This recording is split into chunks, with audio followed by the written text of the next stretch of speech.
And the Kremlin on Wednesday stated that the situation in the Middle East is taking an alarming turn and urged all parties to exercise restraint. Naturally, you will have questions related to the situation in the Middle East. This situation is developing according to the most alarming scenario. We call for restraint by all sides against the backdrop of what is happening. And of course, we condemn any actions which lead to the deaths of civilians.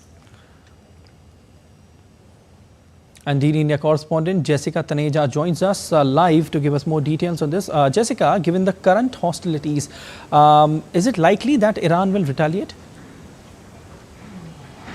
Well, it does appear so, but we don't know whether there is a certainty of, Israel retaliating or looking at potentially targeting Iran in some way or the other, as we've seen in the recent past. If you look at the incidents that we've observed in West Asia, of course, most of them worrying at a point when, and at a time when we're seeing a wider escalation, in sight. But given the kind of preparations we've seen from the Israeli side in the last, 1 year, ever since the October 7 attacks, it is likely that, this will escalate and Israel would find a way to get back at Iran when it comes to this potential ballistic missile attack that we saw just last night. Over 200 of those missiles fired. So of course Israel has a plan so far, but what most reports right now also suggest at this point, Israel might look to target more leaders. Now remember, the Hamas leader Ismail Haniyeh was killed and assassinated when he went for the oath-taking ceremony of President Masoud Pezeshkian, who, of course,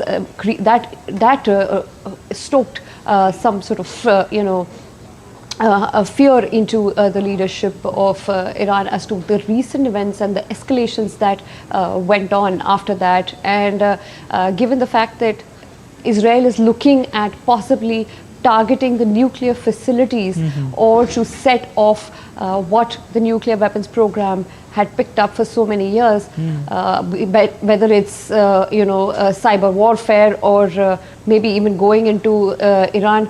No reports are certain so far. What we do know is Israel is engaged in battling the axis of resistance, which is the Houthis in Yemen, the Hamas in Gaza, and Hezbollah in Lebanon. Now, the three-front war is on, but Israel would mull over as to what its response will be, given the kind of calculation its allies allow it to do in the near future.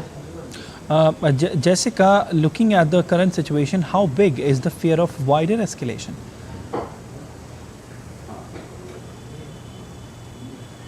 Well, there is a fear of wider escalation, but I think Israel at this point is prepared with its allies. You'd recall how the United States, Jordan, had come into Israel's defense just yesterday when it came to all those 200 ballistic missiles that were fired from Iran towards the cities of Tel Aviv and Jerusalem.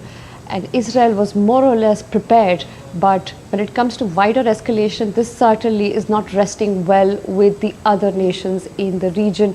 And given how Israel has responded to Iran's provocations, certainly we could see something escalating in the near future. But to what extent and what form that escalation would take, it's difficult. Whether it will be targeting the senior leadership, as Israel has been doing in the recent past, but it would need that kind of support from the United States and its allies, as it has received in the recent past, and also increasing military presence in the Arabian Sea as well as the Eastern Mediterranean has been a priority for the United States. Just like the last time you'd recall in April, when the Iranian missiles, though not as lethal as what we saw yesterday, because those were ballistic missiles, and in the April attack what we did see were drones and cruise missiles as well as few ballistic missiles, not as damaging as what we saw yesterday. So of course the response would be bigger, but in what form? Targeting leaders, cyber warfare, attacking Iran's nuclear weapons program, one will only have to wait and see.